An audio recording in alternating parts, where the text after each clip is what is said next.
When we have a Firearms Act which permits civilians who obtain a license to be able to carry firearms, and another law is passed simply saying a pistol is ordinary monopoly of the defense forces, and no attempt is made to say this does not include civilians who are licensed. So you end up with the two laws which are in apparent conflict. It's not the first time. I will give you an example. We had two statutes, two laws, two acts of parliament regulating healthcare professionals. We had clinical officers under the Allied Health Professionals Act who are setting up drug shops with licenses issued under that act. Then National Drug Authority would clamp on them using the National Drug Authority Act, saying, no, we have not licensed you. And these people would say, but we have a license from another body. And I recall at some point, 10 years ago, some people were even charged before the courts of law by National Drug Authority's law enforcement team. And yet they had licenses issued to them by the Allied Health Professionals Council.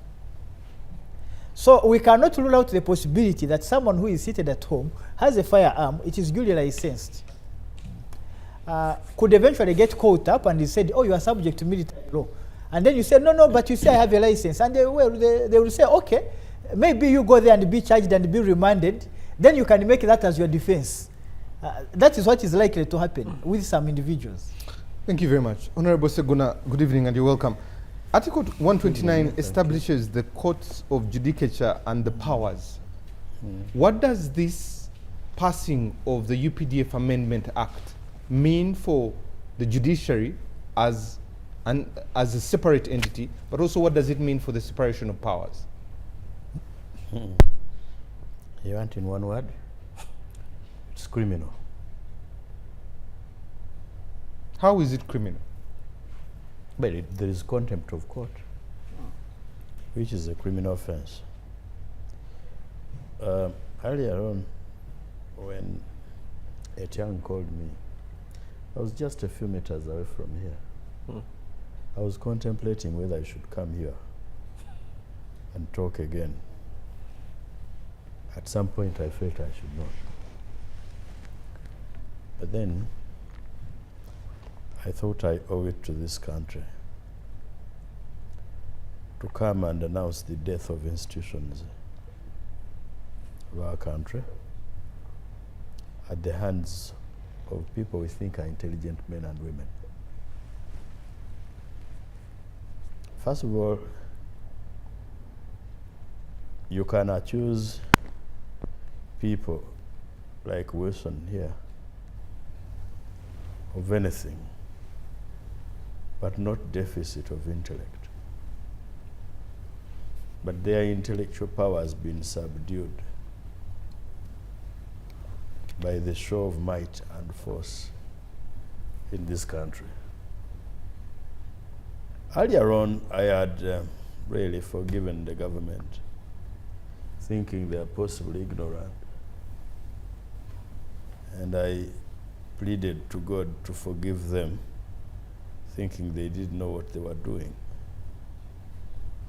Now I'm convinced beyond doubt that they are just acting in bad faith, in a show of might. You know, Parliament announced and made invitations to people to submit memoranda, or stakeholders, as they were referred to. First, the advert came out in the morning before we had received the bill. In the afternoon, we received the bill. And it was giving literally less than a day for people to submit memoranda. I knew that Museveni was acting in bad faith. But I gave the benefit of the doubt to the other players. I actually picked my pen and wrote to the clerk because I thought it was a mistake. I later discovered, of course, that the clerk is a very experienced lawyer. He's an intelligent, very decent man. But I knew that we've been subdued as a nation. My letter was pleading for more time to be given to stakeholders. And now for some people who think we oppose everything government brings, we are just bad people. Sometimes when that old man is talking, he says we are bad elements serving imperialistic and colonial interests. I'm sure Wilson will tell you that we supported all the clauses, apart from these two, which are acrimonious. In fact, to the veterans, I personally moved an amendment to the effect that we should make it retrospective. Yeah. Because we have veterans that are really dying in poverty.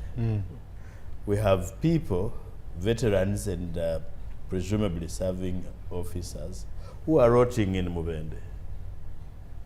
And don't look at these people as just soldiers. They are our children. They are brothers. They are people we live in community with. So for me, I was excited to see clauses in this bill that give a lease of life to people that have laid their blood and bones for us to sleep in our houses. And that's how much we appreciate them.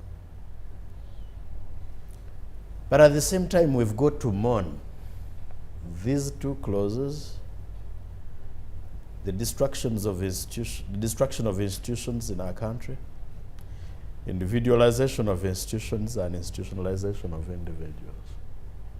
We were moving very well, by the way, until caucus came in. Even with minimal consultations, sometimes we consult because it is a duty to consult. We consult because it is a requirement in the Constitution to consult, because public participation is a constitutional requirement. Indeed, in the Tojikwatako case, this one, they called it Malemabilis, but there were other players also who went to court. Court emphasized that it should not be cosmetic. When I look at the notice that was issued out, it was cosmetic. And I protested. Nonetheless, looking at the speed with which we were being taken, I said I will participate. And Wilson knows that we spent sleepless nights trying to knit things that we thought would be better for our country. These two clauses were stood over. We even demanded to have another interface with the Attorney General. That didn't happen, unfortunately. Maybe fortunately, because probably he would simply have come to annoy us. Because, I mean, he appeared in the committee apparently clueless. And that demonstrates to you that this is not a national law, it's a family law. It's just a family piece of legislation.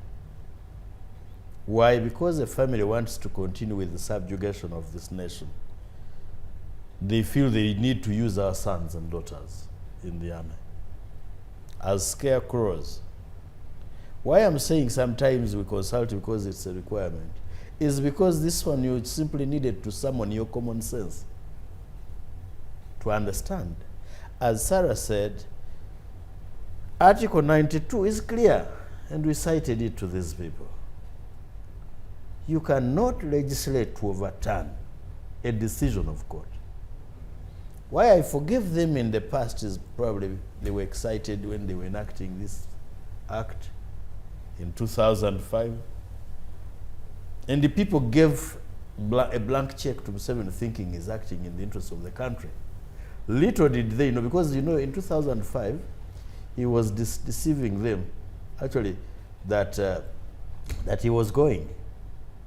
So he wanted to leave a stable army, a stable country, professional army. And this is a professional army that locks up people in basements and teach them one language. So that is the deception that Ugandans fell into. When we were taking the Honorable Michael Kabazuguruka petition to court, by the way, it was not the first.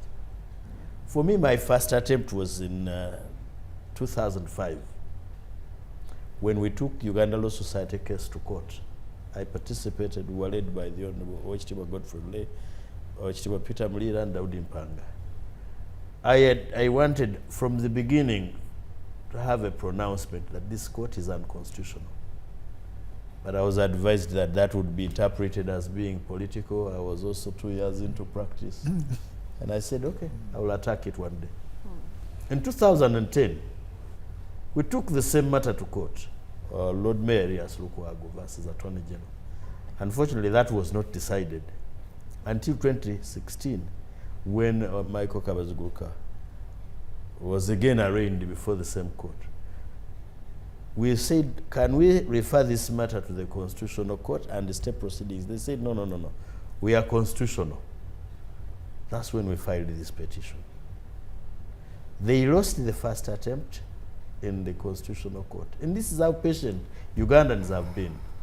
After losing, they went to the Supreme Court and obtained a stay of execution.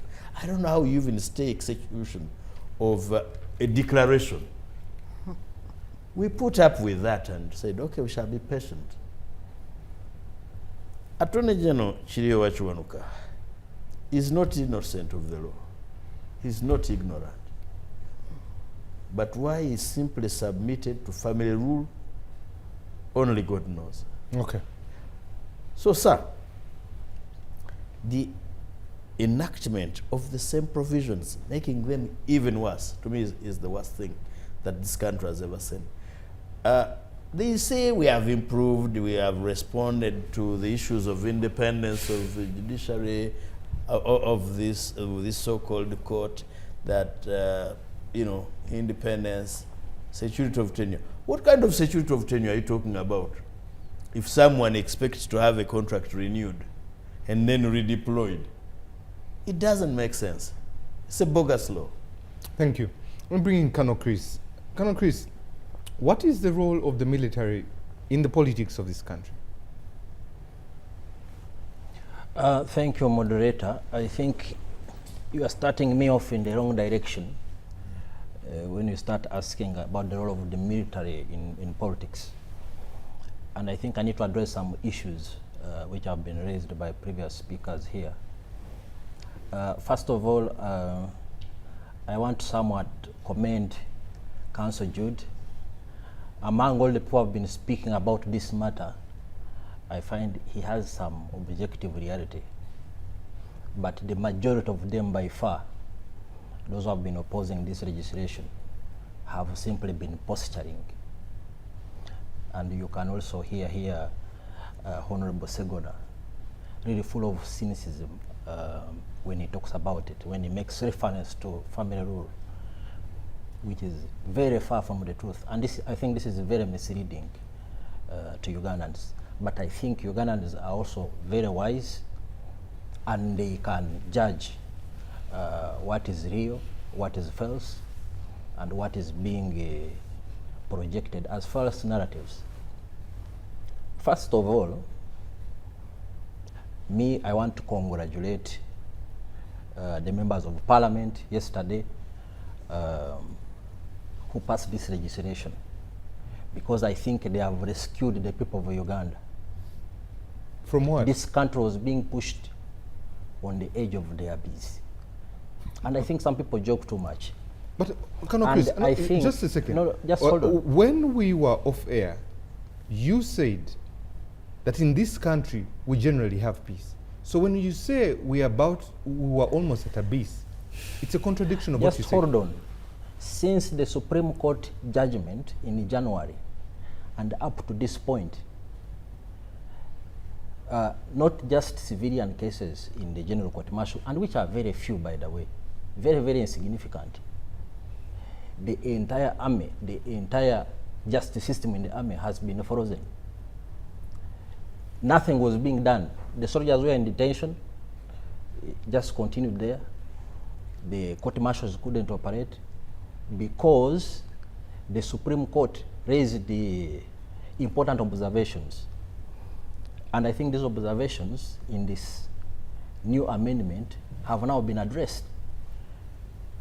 And the people, I think, who somewhat attempted to get rid of, I think, the UPDF altogether, especially those two clauses they are making reference to, I think have achieved the opposite. We have now a stronger law.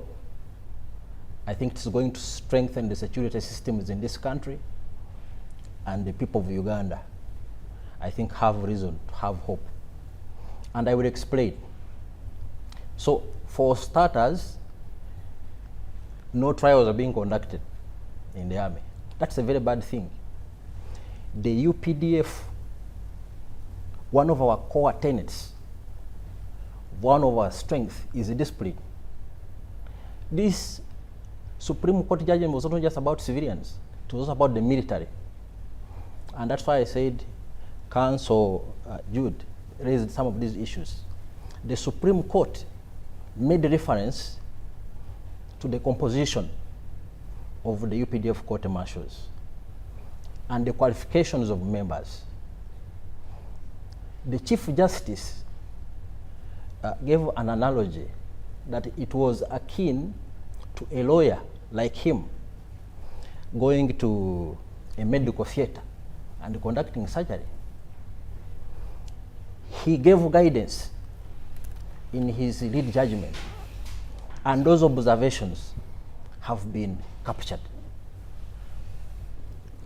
We have made amends, we have complied with the Supreme Court guidance on how the court martials in UPDF can proceed, not only for UPDF, but even others, as they have already pointed out. The other context I want people to understand is that Uganda is in a very, very volatile region. But people don't understand it, because for the last 40 years, UPDF has worked so hard to restore peace. Between 1962 and 1986, many of you here are old enough, they understand that history. UPDF reversed that course, formerly the NRA, and there has been peace. Actually, until 20 years ago, we are combating rebels in northern Uganda, ADF in western Uganda. For a long time, we have had issues in Karamoja of cattle rustlers. There was completely no peace in that part of the region. Therefore, what am I saying? The UPDF, using its many strengths, including discipline, has established discipline, has restored peace. Now, and so many things, you know, nothing can take place if there's no peace and security. This is there for everyone to see. Why do some people want to change the status quo? If there is peace, if something is working, why do you seek to change it? Exactly. So if the penal code has been working, why do you want to change it? The UPDF Act, our standards of discipline are well known. We have always come strong against our own, until I think also started 20 years ago, we used to execute people on the firing squad for capital offenses like murder, like rape, armed robbery, and so on. And actually, those laws were still there. In the current amendment, only the General Court Martial can impose a death sentence, for instance. But even then, it cannot be executed until certified by the Supreme Court. So what is the worry? This law has been made better to accommodate all the fears. How has it been made better if there is a penal code that has all those crimes you're talking about, from terrorism to murder to rape? How has it been made better? You are the prosecutor, the investigator, the one administering justice. Where is the independence? The reason I earlier on say that some people joke too much. Right now, we have operations going on in Eastern Congo against ADF. and those are Ugandans. So Honorable Ssegona here and the Council Jude and my elder sister there are suggesting that we should capture ADF combatants who take in color civilians and we bring them here to some random civilian judge to attend to. It's quite intriguing. We have been working very hard to restore order. You did pick Jamil Mukulu from Tanzania, brought him here, he's in a civilian court. It was really, under different arrangement. It was an extradition, and I don't want to go there. Jude recommended that the military court can be part of the High Court. Let me say this. These lawyers here, they have their own internal disciplinary processes. When one of their own goes contrary to their professional ethics, isn't it so? And all professions, whether in medical or anywhere, they do. How can you say that the UPDF, the National Army, the institution mandated to ensure our national security around the clock, cannot take decisive action against people who threaten this country? We must be able to do that. And I think it's the right thing that this law has been approved and we're able to do it. A lot of reservations have been raised about the exceptional circumstances, which some people seem to suggest are not exceptional. What is not exceptional about a civilian undergoing military training and equipping themselves with lethal weapons, like ADF now? They have been here, they have carried out bombings, they have assassinated some people. What is not exceptional about such a character to come and appear in the court martial if they have voluntarily taken up arms? So I think we need to be serious. The politics is fine, but I think when it comes to issues of security, I think they should leave the security services to do their work without interference. I think it is good for the people of Uganda. It will enhance security in this country, and everything else will be able to take place.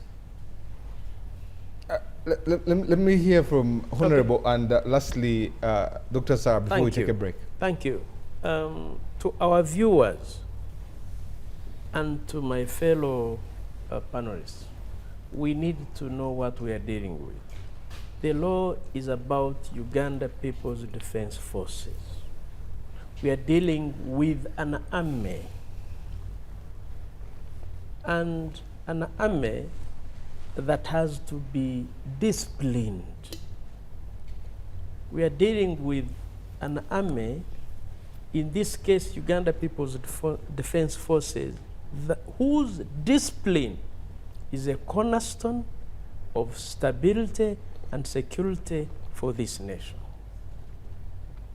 If it is not disciplined, or if it's not disciplined enough, then we see chaos like we have seen in previous armies.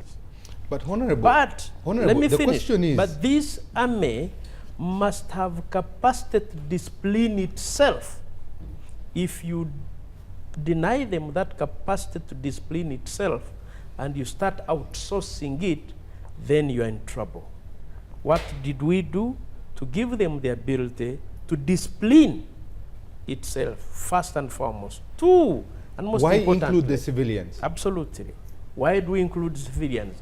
Those civilians who willingly take up the weapons that are otherwise a preserve of the army, or who accompany the army to do illegal activities, then they cannot hide in the clothes of civilians. Do you see that this act has been weaponized politically? Well, that is now politics. But don't deviate me. Let me finish my point. Having talked about the discipline of the army, importantly, it is also important to note that, and I'm happy my colleague acknowledges it, the honorable members of parliament on the committees of legal and parliamentary affairs, on defense and internal affairs, we have burnt midnight candles. We have virtually not slept. We have done excellent work. You cannot reduce it to only 2 clauses. Let these people watching us, let the veterans, let the maimed, let people without legs and arms who went to fight for this country, let them know that we have delivered an excellent piece of legislation for them. Okay. Let them know that their pension is good. Let them know that they now have an independent medical board within the UPDF that shall cater for their health care. Let them know that we have changed in Schedule 7 calculation for their pension different from public service. Why? Because that was disadvantaging them. Let them know that they now can determine when to retire and what to go home with. Let them, and I'm happy, true, Honorable Medared Ssegona from Busiro moved this amendment. Okay. And I'm happy, and I praise him for that. I acknowledge his efforts in the committee, that those people who were reduction in force of the 90s, that was as a result of IMF arrangements, and did not take home anything, should benefit now that the economy is better. Thank you, This is what we have delivered in this law. It is not, and for the 2 clauses, it is for purposes of fortifying UPDF's ability to discipline itself and keep us safe and secure. Thank you. Dr. Sarah, you had some comments to make before we take a break. You know, as Afande Magezi was submitting, you know, the language he used, and you know, Ugandans, for the biggest part of President Museveni's leadership, have known the UPDF as the People's Army. The UPDF used to score highly, even more than police, in terms of people's preference. But the new character of UPDF in the last 2 years is shocking to many Ugandans. If you talk about their conduct regarding torture and human rights violations, and it's good now they are in the open, even they publicize their victims with their pictures and how far they are going with the torture. This is not the army that Ugandans knew and loved. On the issue of saying every discipline must have its own, every profession must have its own procedures. Even the police has tribunals, but they don't include civilians. When you say lawyers have their procedures, do they include the clients? No. If engineers have, every profession indeed has, but it's restricted to that profession. It does not involve non-members. So when you go to and I want to draw Honorable Kajwenji to the case of Olivia Rutai and others, who spent 4 years in court-martial only to be forgiven because they agreed to work with NRM, then sentenced to 3 months, also got a presidential pardon, express presidential pardon. Were they a threat to this country? And Olivia Rutai and others, they recently got a presidential pardon, spent 4 years on trial. These are NUP supporters, arrested for terrorism charges. 4 years in prison.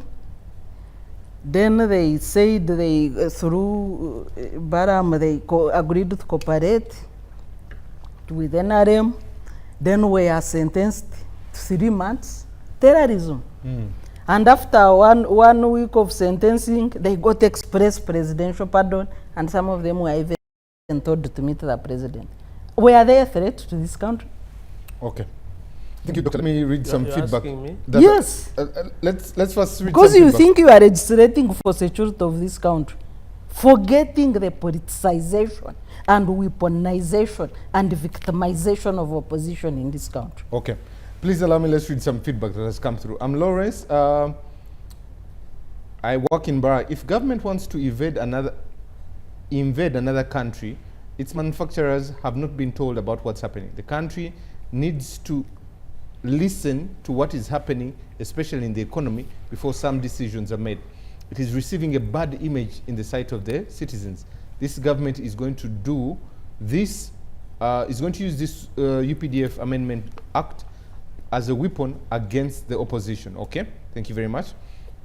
Who is answerable to who? Between the military, the executive, the legislature, the judiciary, and the civilian population. This is Wilson from Muyenga. Okay. This gentleman gives a lot of research and says, good evening, thank you. My name is Richard from Jinja. I have a question for Kano Magezi. What is the main aspect of the UPDF Amendment Act? Let me hope that the bill will not turn out to be like the Public Order Management Act that had to implicate its, the person that put it forward. I also want to say that the UPDF Amendment Act has created an intense debate in the country and its potential impact to the country's justice system and national security and human rights. Expanding military jurisdiction with this bill, weaponizing it, causes serious aggravation to the public. Court-martial structures, independence, talks a lot of things there. Thank you very much. One more before we take a break. The more the democracy, the country advances more laws. The bill is targeting some members and the followers of Besigye. This will be filed in the court-martial. This is teacher Julius from Mbarara there. Lastly, good evening, Isaac from Oyam. I want the chairman to answer whether the NRM MPs represent the position of the electorate or the position of the president. Honorable Chairman, you've had that one. Let's take a quick break. When we come back, we'll be responding to some of the questions. Welcome back from that quick commercial break here on Behind the Headlines. My name is Timothy Nyangwe. So I see some messages coming through on Twitter. We'll respond to those in a short while. But in the studio, I'm joined by Dr. Sarah Birete, Council Jude Byamkama. I'm joined by Honorable Medared Ssegona, Colonel Chris Magezi, and Honorable Wilson Kajwenje. We're discussing the act of the UPDF amendment there. That was passed by Parliament yesterday. Good things in it, especially on the welfare and the medical of the serving officers there. The question is the two clauses that bring in civilians. That is where the contestation is, especially looking at the political season there. Honorable, do you want to respond to that question, or should I come back? The question was whether we take the directives or advice of the president or the electorate. Or the electorate. Simple. We are guided by the president because majority of the electorate voted for him. 1, 2, but they also voted for us. And when we meet in the caucus as NRM, he's our chairperson. And he gives guidance, and it's not directives. We discuss in there. None of you has been a member of that caucus. We have disagreed with our chairperson on many occasions, and he gives in. He has guided us what is right, and we follow. Yes, as a party, we are duty bound to hear from our leader. Thank you.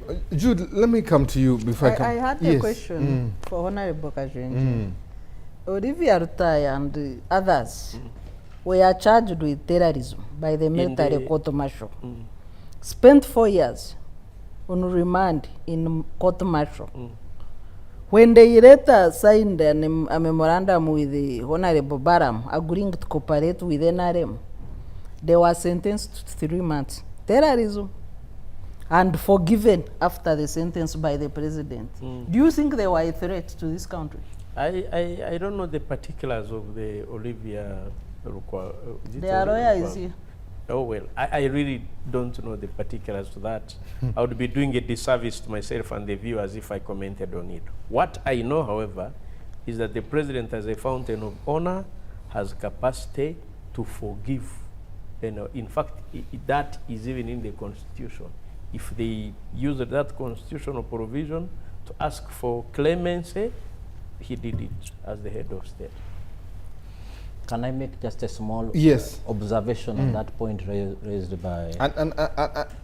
Kano, I'm going to come back to that one because their lawyer is next to you, so I'll ask the questions and he'll give an input. But let me first come to Jude. Jude, especially when you look at the grounds that this could be taken to court, already the opposition, Right Honorable Joel Ssegona has said, we're going to court. Dr. Sarah Biret has said we're going to court. How do you see it playing out? Well, and on what grounds? No, what is pretty obvious, I don't think the grounds are very difficult to tell because we have a whole clause, 117A, which clearly is unconstitutional. There are no two ways about it because the clause which was rejected by the Constitutional Court and the Supreme Court agreed that that clause was invalid. Basically was reenacted and more clauses added into it. So obviously, that one can't survive. Now Chris says they strengthened. So they strengthened they committed more crime. Yes. So that cannot survive. There's no doubt about it. That cannot survive. And maybe just to correct an impression, you see, there's professional discipline. It's not only the military which needs professional discipline. And it is true, like Kano said, even lawyers will have law counsel. But you see the kind of misconduct over which I can be taken to law counsel. If I'm driving recklessly and I knock someone and run away, you won't take me to law counsel because I'm a lawyer. That's a civil matter. I'll be taken to Uganda Road. If I have a client and I eat his money, then I'll be taken to law counsel. But also that client can report me to police because theft is still a criminal offense. Okay? And that's the same even for medical doctors, that's the same for whether architects, for all professionals, because professional discipline has to be there. So that is why even the Supreme Court could not say that a court martial cannot exist. Because yes, there is military discipline, must be there. The problem that we have is that we are mixing up military discipline with the general body of criminal law for the entire country. That is the fundamental flaw in the way we have set up the court martial and our military system of justice. Instead of focusing on discipline, we are adding in people who should be outside it. And then again, even for members of the defense forces, there are those offenses for which they should go to civilian courts, but they are again being told, no, you stay in the military system. And yet, I'm sure if Kano has a land dispute with a fellow colleague who is a member of the armed forces, I don't think they will take that within the military system. They will go to the civilian courts. The distinction which needs to be, which viewers need to understand and which our decision makers need to understand is that military discipline is important, fair enough, that's not in dispute. And it's important that the court martial is able to operate. Yes, it is true that between January and now they have had those challenges for military discipline, that is also true. But to try to extrapolate it and make it about civilians and make it about creating a parallel system that works alongside the civilian system is a very big mistake. Because now the way that it is designed, a person can be charged for murder before the court martial or the civilian court. And the distinction is blurred. Because if you kill someone with a gun, even if just an ordinary robbery, aggravated robbery, you steal a pistol somewhere, you shoot someone dead. Technically, you can go to the court martial, but you can also be tried by the civilian court. And truth be told, the majority of violent crime in this country, even involving unlawful use of firearms, is handled by the judiciary, not the military. And it is not correct to assume that the military is more efficient at handling those cases. The military would have an interest if it is members of the defense forces who are involved. But we have lots of, if you look at the statistics for violent crime, for people charged with murder, people charged with aggravated robbery, there are so many who illegally use firearms. If all of those cases were to be sent to the court martial, I'm very sure even the court martial would get overwhelmed and they would never be able to manage them. And therefore that creates a temptation of them deciding who can go to the court martial and who can't.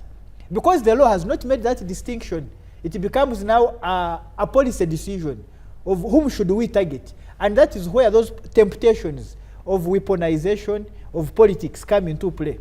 Because they are going to say, if Dr. Sarah Birete unlawfully uses a firearm, has shot someone, that one can stay in the civilian court. So Mole Katanga is tried for murder before a civilian court. But She's technically, using under this military amendment, Yes. Mole Katanga could be tried in the court martial Yes. because of the allegation in the indictment. And therefore, that for me is a problem that needs to be corrected one way or the other. We don't want these good aspects of the law which are important to be affected. We don't want them to go away. But we need to continue to have candid discussions on these provisions about military discipline and how they are distorting criminal justice in the country. Thank you. Dr. Sarah, let me come back to you. When you look at 2026, a few months away, the NRM will be beginning their primaries, the National Unity Platform, DP.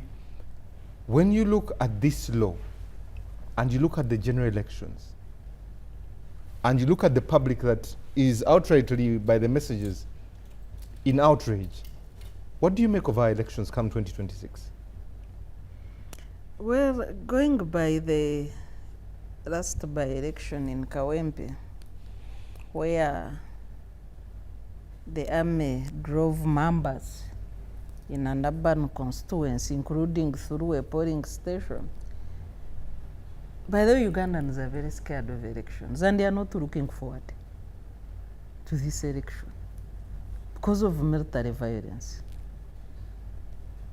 When you talk to people in whispers or whatever it is, Ugandans are very scared. The more we escalate military violence against the people and think that NRM can only keep power through intimidation and fear, the more problems you are creating, not only for the country, but for yourselves. And I don't know whether you reflect on some of these decisions and actions that you do. So when you look at the general atmosphere, you know, in politics, timing is everything. In the last elections, the military court-martial and the army was a very busy place for NUP supporters. NUP supporters from Karangara, NUP supporters from Kampala, all those children, they are rotting in jail for no crime other than supporting Bobi Wine. And that's why 5 years down the road, you cannot even try them because you have no offense. It's political weaponization. And I'm sure, even Honorable Kajrenj, even if you say you don't know Olivia, I'm sure you live in this country. Yes, sir. And I'm sure you know these atrocities of the NRM weaponizing the military court against opposition. I'm sure you are aware. Whether it politically suits you today or not, that I'm sure that in your consciousness you are aware about these atrocities and you know that it is not right. So for you people to legislate for a situation that can create genocide in this country, and you think you are creating stability by creating a weapon, you wait for the NUP supporters that will be in Makindi. Even now you can get data as parliament. When you are looking for those that can't be traced, you know even those who were traced, where they were found. They were found in Makindi. Citizens, young people. And then you sit and say, because we have the numbers, If the president wants the law, let's give it to him. So you are not legislating for the country. When Honorable Ssegona says you are legislating for the president, he's not far from the truth. Because who wants this law? Who is interested in trial of civilians in court martial? What mischief are you treating as a lawyer? What mischief were you treating? Are we lacking competent courts to try cases? If the War Crimes Division can try Koyero, can try Jamir Mukuru, can try the Mumbere of Kasese, so what other war situation are you talking about? Why didn't Mumbere go to court martial? You said you discovered the arms in Kasese. Why didn't you charge him in court martial? Why did you take him to a civilian court? Why? And what justification do you have to take young children supporting NUP to court martial? Because of a red beret. And that's what you are legislating for, and you expect citizens to clap for you. Honorable. No, we made the distinction Let me come to Honorable in Ssegona. the law. Honorable Ssegona, Indeed. I see you in a disposition that, He's very depressed. that we need counseling. Well, I worry about this country. And I want to join Chris Magezi in celebrating the history of the army and mourn the fall of discipline in the UPDF. He's talking about discipline. If discipline means turning the military headquarters in Mbuya into a scene of crime where you torture people from, then we cannot join you in celebrating discipline in the army today. If discipline in the army means that your CDF can refer to the former deputy CDF as a buffoon and he gets away with it. If discipline in the army means that your CDF can threaten to kill anybody he wants, I will kill Bobby Wine, I'll kill Erweru if he doesn't use these small legs to run away. Then he tells Uganda Human Rights Commission's chairperson, Maria Muangadia, those people did not appreciate the lives we gave them. When this country was ushering in the regime, Mohoz was in primary 4, but he gave lives to those people serving in government institutions. Chris Magezi is a spokesperson for the CDF, right? He's now the acting Director of Defense Public Information. I congratulate him for the time he is still there. He's the, Mohoz as CDF was the first person to have a spokesperson. And for me, I celebrated that, thinking maybe we are going to have some sanity. He has the courtesy, the audacity to tell us about discipline in the army. I want discipline in the army. I am a beneficiary of a professional army. I am a beneficiary of the services they are supposed to offer. Now you can blackmail us with threats of insecurity. You heard him speaking about judges in a very, very condescending way. Get a random judge to hear that. You see, the problem that our army now suffers is an exaggerated sense of self-importance. Thinking because they hold the gun, they are the askaris outside, they can hold us at ransom. They are a more important institution than the rest. I agree with Chris Magezi when he says, let the army do their work. I will not only let you do your work, I will even facilitate you to do your work by paying taxes, by appropriating your budget so that you do your work. I am attaching one condition. Let the other institutions work. Ugandans took a decision, and that is if you respect us anyway. We took a decision as a country that we shall be governed by the Constitution. We gave specific powers to specific institutions, and that's the doctrine of separation of powers people have been talking about. We gave the duty of adjudication to the judiciary, constitutionally. We gave the duty of legislation to Parliament. But our powers, our legislative powers, are not absolute. They are subject to the Constitution. That's why this law, which was struck down, was made by Parliament, by us. In 2005, the members of Parliament who were there made this law, which two courts, actually three, even in Amon's case, separately, have said was unconstitutional. The only thing we have learned from the past is not learning. For us, we don't learn. Look at this law. Somebody says, you wear a Kaunda suit, it's an offense. The shoe that is in this schedule is just like yours. I think the difference is that the other one has shoelaces. I'm sure that's why he's the only one putting on shoes with shoelaces. We are scared of everything. It's military stores. Yes, it is a military store. But just a shoe, black shoe, is a problem. I said, we can help them reform this law. There are certain things that we were agreeable to. I mean, what business do I have with a uniform like his? I made a choice that I will not join the army. Why? It's my choice. I will not give you reasons today. But one of them is that you do not respect talent. You look at family rule. And I repeat what I said. You have turned our army into a family army. How can you have a serving military officer discussing, debating, engaging in partisan politics on a daily? What kind of discipline are you going to learn if your boss behaves like that? And I feel for you people, especially this young generation of ours. Let's look at this law, where you say aiding and abetting a military officer. The court has told you that does not turn somebody into a soldier so as to be subject to your discipline. He talked about the law. I mean, if I find Chris Magezi, for example, masquerading as a lawyer, drafting plaints and signing and filing them, we will not take you to law council.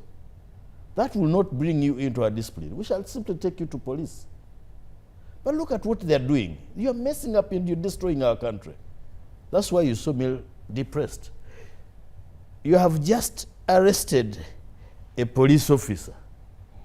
And this is where I talked about destruction of institutions in this country. A police officer is summoned by his boss, the IGP. Report to base. The man reports from duty. He's on duty in Mbarara, on parliamentary duties, where you assigned him. He reports to police headquarters. The man, your officer disappears from your hands. You hand over. Then after 6 days, you say, now these people took our man. We can't find him. You invade the police station in Luwa, and nothing happens. I mean, we may be subdued. I mean, we gave you our guns. We made the mistake of handing over all the guns to you. Now we are helpless. But it does not mean we are stupid. We can't understand. Now, you are talking about Karamoja, where you have massacred so many people. Who said you cannot get those people from Karamoja, hand them over to civilian courts, and they administer justice? It has happened before. I think colleagues have mentioned the statistics.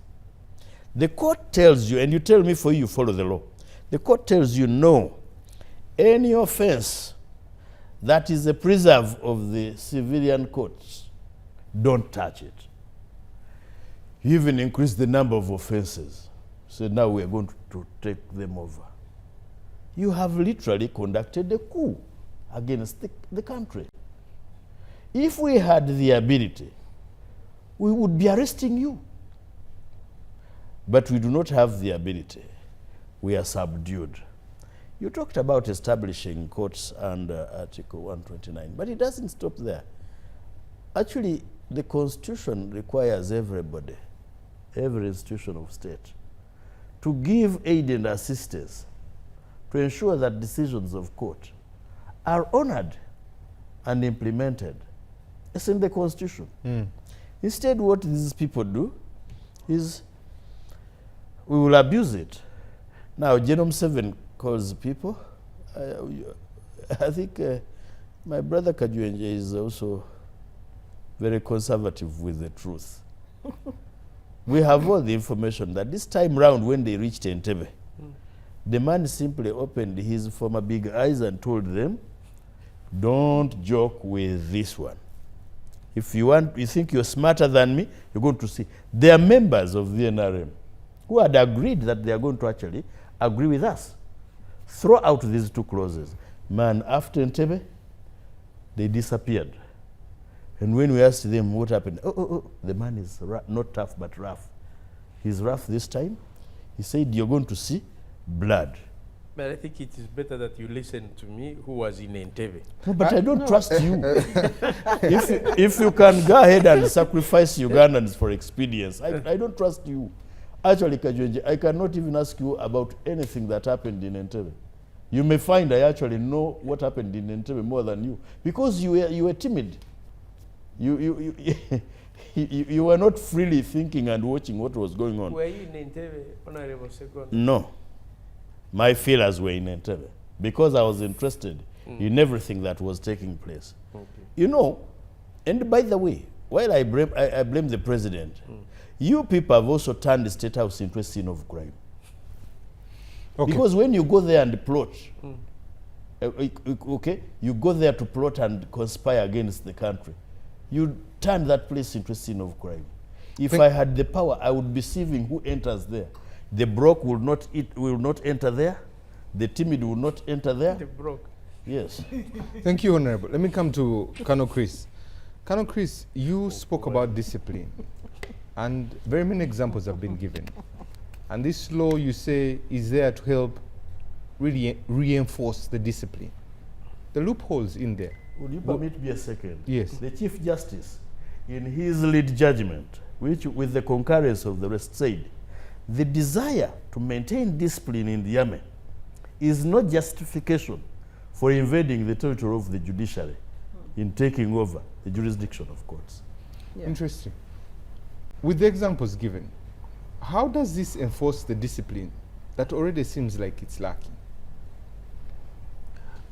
Thank you very much. I think there are a number of issues I need to respond to, and I will touch on each of them briefly, some of them, not all of them. Ms. Berete made repeated reference to Olivia Lutaya, who was in incarceration for some time. And, but from my general observation, I think that is an illness in the entire justice system in this country, across the board, not just the military. There are many countless cases, especially capital offenses, where people have been on remand for many years, even more than 4 years. Some actually are on remand for a long time, bigger than the punishment they would have got if they had been convicted in time by our courts. And you are saying that in addition to all that, we should add on, like you said, Karamoja. Do you know how many people we are talking about in Karamoja? Cattle rustlers, armed warriors, who we confront every day, and we are talking about thousands who have appeared in the court-martial in Karamoja over the years. And the Karamoja, for the first time in the whole history of the world, has some peace and some development has been taking place. In 1963, President Obote famously, or Prime Minister at that time, that the rest of Uganda would not wait for Karamoja to develop. The story is dramatically different as we speak now. In fact, for the last 10, 15 years, because of the interventions by UPDF and majorly by the court-martial system. We have dealt with those armed Karamojong, many are in jail, and Karamoja is peaceful. I think that's a good thing. So the issue of Rutaya and the others being in intention for it's a general problem. Narrow the conversation, because they're not just Olivia Lutaya. There are 49 in 2021 that were arrested, released. There are 16 that were released. But I'm talking of thousands in Uganda. Yes, but let's narrow it, because now the discussion is around the general court-martial and civilians. Now, the second point I wanted to make about professional discipline. And I think this is where we make the mistake. The army cannot be compared to lawyers, to medical people, and so on. The army, all over the world, by the way, if you mishandle the army, you are literally playing with the fire. There are two things which could happen. One is you have a strong professional army, like the UPDF now, which respects the rule of law by and large. He's smiling, but he knows that's the truth. I'm not smiling, Really? I'm laughing at you. So, by and large, we are a law-abiding institution. Really? With a basement? And by the way, first teaching of And, Runyankore. and by the way, let me say this. I think the issues are just around here, Kampala. The rest of the No, country, you respond to the teaching of Runyankore in the basement. the rest, I will come to that. The rest of the country is peaceful and doing very well, by the way. Just some few isolated cases here in Kampala, and maybe the greater metropolitan Kampala, and maybe some few other urban centers, but mainly here. And even then, it's not really a very big problem. Some isolated cases. And those ones, as the security services are aware and are going to deal with it, and Kampala will also be calm and peaceful. So I was saying, before you throw me off balance, that so That one scenario is a competent army like ours, which has maintained peace here, and you are able to do all your businesses, all the other services in Uganda are taking place, education, health, people are doing trade, and so on. The opposite would be a wayward institution, like we have seen in Uganda before, and even in other parts of Africa currently, where there is completely no respect of the rule of the law, and you will not find clever people like Ms. Birete and our councils here discussing anything. They simply disappear and fuse into exile, and the country continues. The worst case scenario is the situation pertaining in most of Congo. Government is simply absent. There is no army to talk about in the first place. The context there is completely different. Let's base on here. So that I was driving to the point. No, whatever achievements he's talking about, we worked for it. We worked for it. I was making the point that we have to be very careful when we are talking about the military. It's comparing oranges and mangoes. We have to be very careful. Otherwise, we will burn our fingers. And it will be bad for everyone, including Sounds me more of and a others. threat than really. This is the reality. This is the reality. And we have to face it. For instance, my appeal would be, especially for young people. He has talked about many noob supporters. But we are not mad people. Why have we not come to arrest you? Why do you behave like mad people if you are not mad? Why have we not come to arrest you, Honorable? It is your choice. No. Do I know when you're coming? No, it is because, by and large, you are complying with the law. And this law now, which has been amended and passed, Maybe because I know Runyankore. I would, Okay. I would argue that Colonel Chris, they need to comply with it. Because let me ask a simple question. A journalist was beaten a few years ago just downtown. Today he can't do anything by military officers. The last elections, there was shooting by military officers. And The they better put and journalists. this was the people army. recording cameras and were shooting at them. Yangweso, We leave when that. they beat a journalist in Kawempe, his boss tweeted and said, I will looking for promote this you." one, for this soldier who did Is that. that I the didn't discipline want you are to go talking there. about? I wanted No, to but give- that's why you should I also go. wanted to go to Lubowa Because I know the gist of Luboa and what really transpired there. A car is parked. People are there. A person is called. These people go to report the case. The soldiers are commanding the police to take them in custody. The police is saying, under what charges? Reinforcement is brought. It is not the first time. Soldiers have gone to the temple of court and picked people deliberately. Drones were moving during Kawempe and picking up people. When you talk about discipline, are you really laughing in the faces of Ugandans? Because you talk about Congo, we don't want to go there. We don't want to talk about Somalia and the looting. It's not my country. We want to talk about here. What enforcement, or is just this laughable on what you're talking about security? Let me bring this out. There is a context to all this, and it is the politicians to address this as well. Lately, or in the recent few years, we have had an upward spiral of really hate language being propagated by some politicians, incitement of violence. Even members of the security services like myself have been directly threatened. You've been, I'm sure you have come across these clips in many forums, especially on social media. So is this law curing that? There is a dangerous environment, and that's why I'm appealing to all stakeholders, really, that this is what we need to address. It is at the bottom of the issues here. Tell me one person who has ever threatened to kill Muhoozi before he threatened to kill Chapman. Honorable Wade, you were talking of one issue that is causing many issues.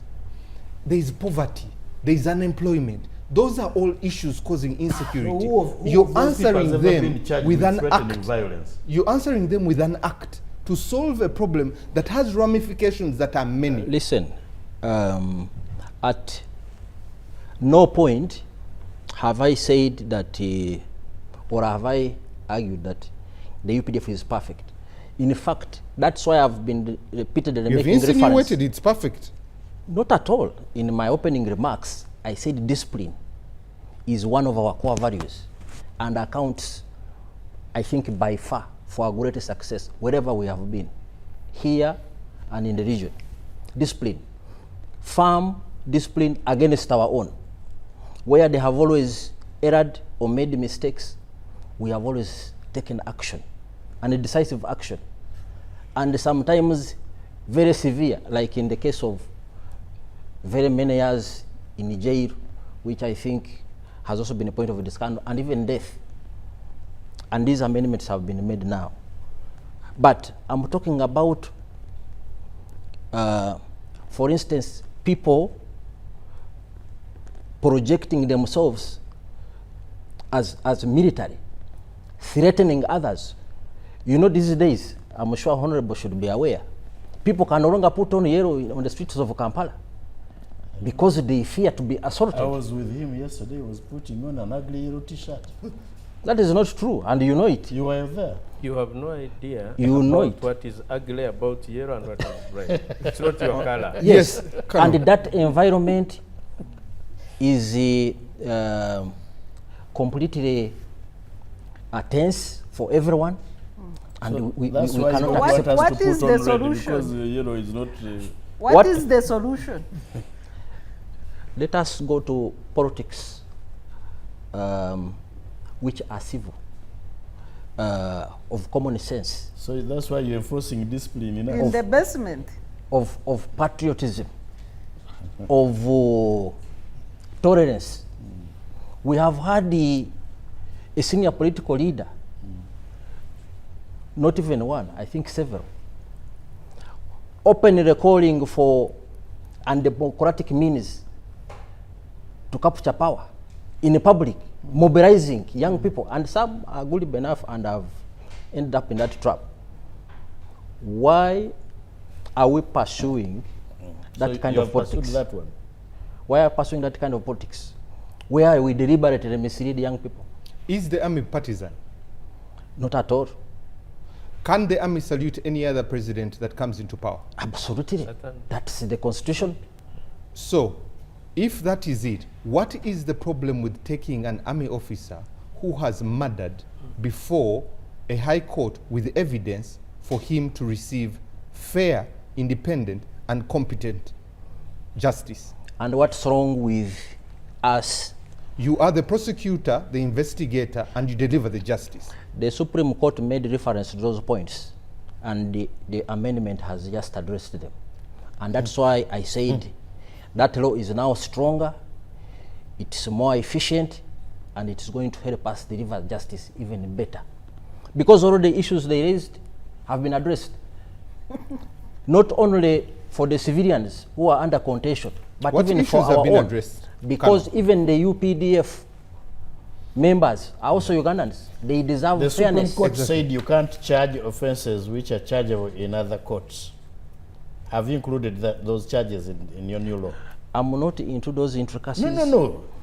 I thought you have addressed. You as a member of parliament, because for him, the law has just been given. Have you actually included them? Honorable Medared Ssegona. Honorable Ssegona, It let's surrounded the parliament to ensure it goes through. No. Honorable, let's let Kano complete his submission. Please complete. So, But he promised to tell me about what they did to Mohoz for engaging in partisan politics and threatening to kill and violating rights of other people. He puts in his basement. so, He has not answered. so I'm my, waiting. my appeal was, let they, especially young people, and especially here in Kampala, let them not be misled. Let them observe the law. You are talking about if someone is found drafting Plaints and a plaints or something, and they are not a lawyer. How would it look if I was to dress in priestly robes and carry my machine gun and come to patrol the streets? I'm sure You would not be disciplined in the church. No, The but church- they would certainly the church will they would not certainly discipline be you. concerned. The church has They no would be disciplinary concerned. mechanism. No, the church has a disciplinary committee. They will not discipline you. No, but they would Honorable, be please allow concerned. the Kano to He asked complete. me. But they will be concerned.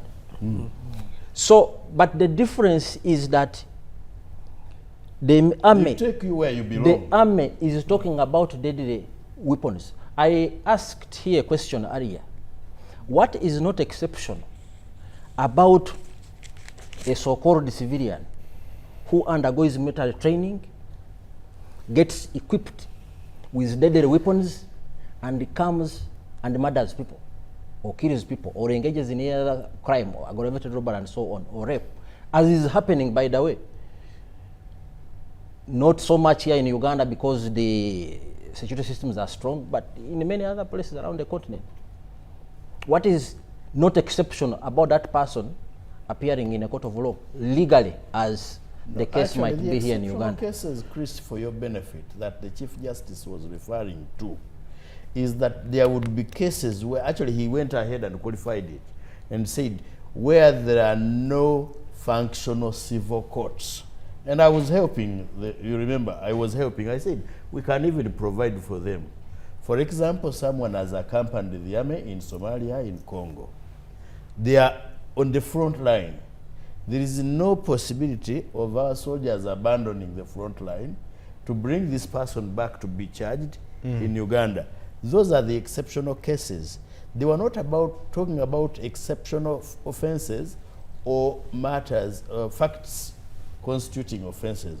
Situations where the courts in Uganda are not in a position or they are not functional in that particular part. But once courts are here and are functional, the Supreme Court said, don't proceed to the court-martial. Okay. Gentlemen. Can I make a quick Yes. rejoinder? Just for your information. Since July 2020, I think 2023, when we launched the disarmament operation in Karamoja,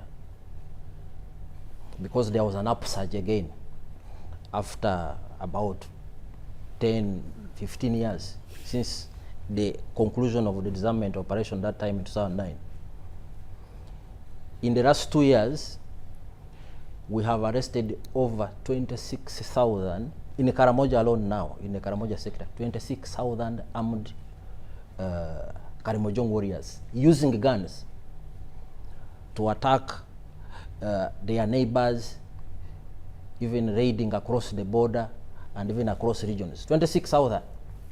Many have been charged and convicted. They are serving sentences. Many are on 26,000. We are already talking about a judiciary which is overwhelmed by thousands of cases, long behind the schedule, and they cannot be heard. And yet we have an urgent security problem to deal with in Karamoja. Okay. And you are saying that all that should hold,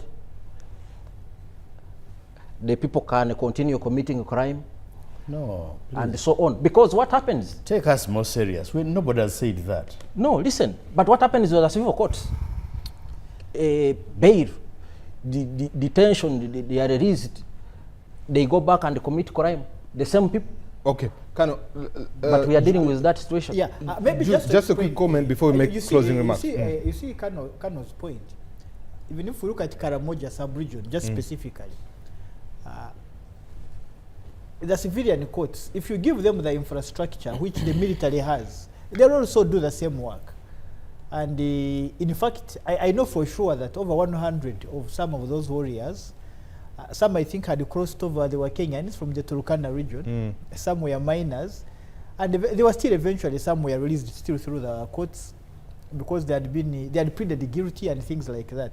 But what's important, you see, Kano, the civilian judiciary is also able to work when it is facilitated. And I know for the division court martial which sat there to be able to process all of those cases, they also did something that was a bit unusual. And even the judiciary generally, there are those special cases when, if for example there's a problem that's unique to a region, you can ask the judiciary to also provide special attention to that region. And I mean, if there are people with firearms, the judgment of the Chief Justice. Yes, and it happens all the time. For example, you'll find that the judiciary has sessions for sexual offenses in various parts of the country. And then they go and address them. They'll have a session for land disputes. And then they go and handle them. So the issue is, the advantage that the army had is they were funded to go and do it. They had the capacity. In terms of, you have personnel, you provide security. So if the judges have the security to go and accompany Moroto and a BIM and a Kapiripi, they will get the job done. Okay. Thank you. Let's have closing remarks. I'll start with Dr. Sarah, Council Jude, Honorable Ssegona, Colonel Chris, and lastly, Honorable Kajweng. Well, on the contentious issue of trial of civilians in the military courts, I wish it was possible, you know, to charge these MPs in individual capacity for contempt. The 197. Start with Ssegona. No, the 197. I rejected this thing. The 197 that voted for those clauses. I wish it was possible to drag them in individual capacity for contempt of court to the Supreme Court. And they personally answer for their crimes. But that's your wish. As a country, She said. as a country, I think we need to understand that taking one step forward and 5 steps backward won't benefit anyone. We made a reasonably good constitution in 1995. We have played all sorts of games with this constitution to the extent that now it's inconsequential. We are punishing ourselves as a country. Unfortunately, the people who are not part of these decisions are the ones who will pay a higher price. I wish for a day when we shall have progressive leaders that work to take the country forward, but not the zigzag that we are experiencing. Thank you very much. Council Jude. So obviously, it's when we look at the events and the manner in which this UPDF Amendment Act was passed, it should give us considerable concern about constitutionalism and the rule of law and the militarization of the state. I think it's important for us to go back to first principles, which sometimes I think you forget. You know, in the Constitution, we still have that article, is it 220, which says the military will be subordinate to civilian authority. And that principle is important for various reasons. The first reason is that the idea is that not all of us should be permitted to have firearms, because the military should have them on our behalf, protect us and protect the country. And therefore, we the civilians who have said, okay, we shall not have arms and all because the military should have them, the military should listen to us. But I think that principle has been turned on its head, and it's becoming that because we are powerful, we have firepower, you don't have it, we must take the lead. We are going to try you in our courts, but also we are going to take over your civil service, we shall be in charge of it, we shall be in charge of agriculture, we shall be in charge of construction, because you know, it's militarizing the state. It's not a good approach to building a stable society, because part of the problem I think we are getting, why you get all these youths and politicians getting tempted to also have like quasi-militias, you know, it's because people are beginning to feel that unless I have some sort of military backing of my own, I'm not going to have any seat at the table. So that is why those imitations, if today I listen to Kanu and I say, hey, he's very powerful, he can have his way. The CDF can do whatever he wants because he is a soldier, he's a decorated soldier. Then tomorrow I will start imitating him. I will say, okay, maybe if I also put on my uniform and start saying, I have my small group, I can be listened to. And that is how you get countries with developing militia groups that can cause a breakdown in society. So I think it's important for the commander-in-chief, for the people who run the defense forces, to appreciate that there is a need to give better respect to civilian authority. Thank you very much. Honorable Ssegona. So it's Chris after me. I have a lot to say, but I wanted to donate 30 seconds of my time to Chris Magezi to tell me about what the army establishment has done to General Muhoozi Kainerugaba for insulting a senior army officer, Erweru, by calling him a buffoon, for engaging in partisan politics and threatening to kill Kyagulanyi, and for promoting partisan politics by promoting his father as the next candidate. While I want to give my close remarks, I am more interested in that because he said he will come to it, and we are coming to the end of this program. Thank you very much, and I'm grateful for your 30 seconds. Although I'm not sure how much I can say in 30 seconds, but I'll make 2 points. That this law, which has been passed, in the broader scheme of things, is a very good law for the people of Uganda. It simply affirms the status quo, and the status quo has been peace throughout the country. Number two, the only people who have to be worried about this law are the criminals, the violent armed criminals. Those ones have to be very worried, wherever they are. Return my seconds. You have not, you have not used them. Number three, I want to return them. Okay. Number three, the amended law has addressed all the concerns that were raised by the Supreme Court, and particularly the lead judge, the Chief Justice. I have no reason to doubt they have been sufficiently addressed, and going forward, we will dispense justice even better. So much so that even those who find themselves under the court-martial, it is not the end of the world. There is an appellate process. If you are not satisfied with the decisions of the General Court-Martial, for instance, you can appeal to the Court of Appeal, which is an entirely civilian court. And if you are also not satisfied with the Court of Appeal, you can go to the Supreme Court. So what is the problem? Initially, yes, if you are caught on any of those charges that can be tried under the court martial in UPDF, you will appear under the court martial. But if you are not satisfied, like has been happening every day, you can appeal. Okay. And if the defects are found in the decision of that court, then the higher court, this time an entirely civilian court, will deliver justice. So what is the problem? Number 3, my appeal is to, again, our people. Let us avoid this creeping culture of militancy. Let us avoid intimidation, especially against those we don't agree with. We are not against, nope, we are not against any political party. They can go and participate in politics as they should. But nobody should take it upon themselves to intimidate others through coercion because they do not agree with their position.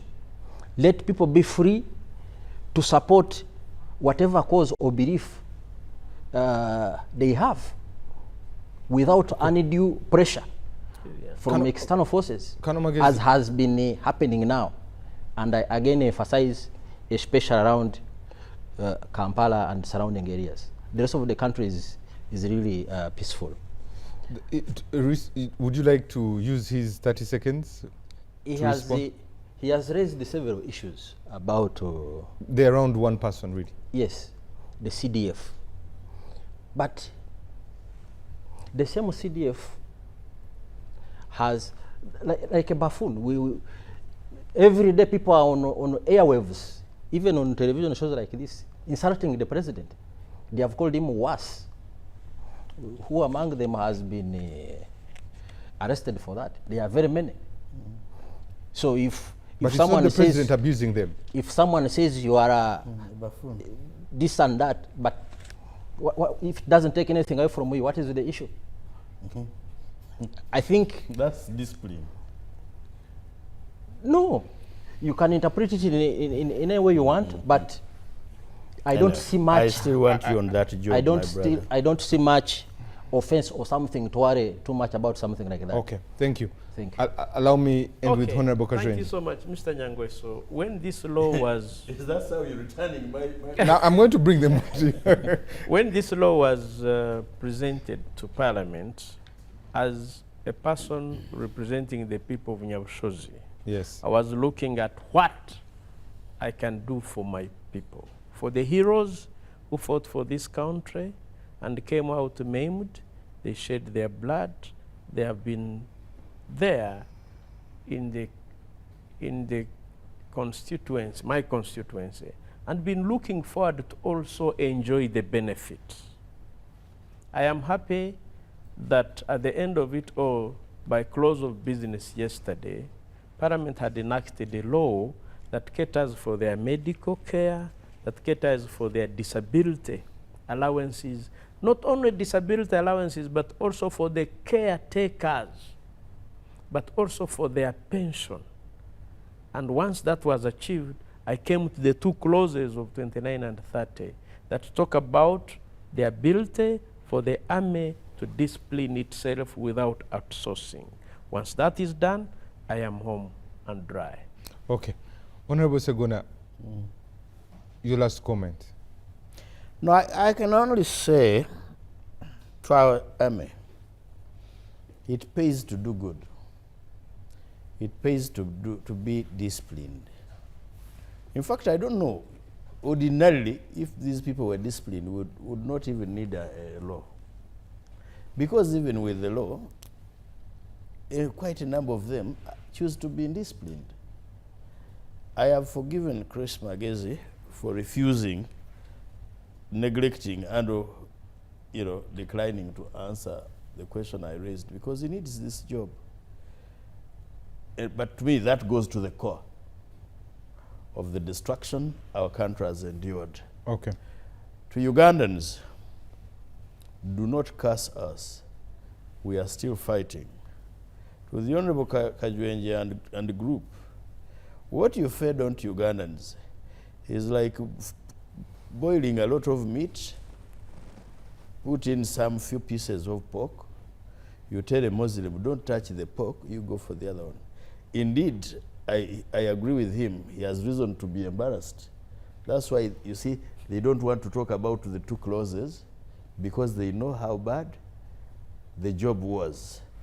Those were 3 nights wasted. I am at pain that I tried to help this country.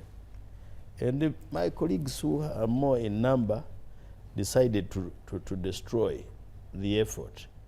We will go back and fight these 2 clauses. Okay, thank you. Let me read some feedback. Timothy, I am really tired of this law and I am concerned. But Okay. let's discuss the repeal of the act. And if it is a true representation that has been emboldened and is in a very dangerous way, we'll put it to the UPDF in its place and free ourselves of our past mistakes. Kano Magezi must be reminded that Museveni is also on record saying that he will stay in power until he wants to leave. Is this right? However different it is that Kano Kizza Besigye is under incarceration and could be returned to the court-martial. Why hasn't MK been court-martialed for his indiscipline? This guy is clearly, he thinks Ugandans are stupid. Okay, thank you very much. Good evening, Timothy. Is General Muhoozi disciplined? Okay, that's Sam. Good evening, Timothy. Ask Honorable Kajwenje if the recommendations to sell drugs without health professionals should be tried in the medical council rather than court. Remember, drugs like guns can also kill. This is Benjamin, okay? Thank you very much. Lastly, I would like to agree with Honorable Ssegona, and also I would like to ask, this parading of noob people like the army, where they line up, where else can this happen? The peace and stability brought by the army is great, and now we can still sit and discuss and be serious. That's a very good law for us all. A lot of feedback coming through, but that's all we could read for now. I want to thank the production team for making today possible. Gentlemen, thank you very much, and lady for coming through. We'll end with this quote by George Saitoti. There comes a time when a nation becomes bigger than an individual. Good morning.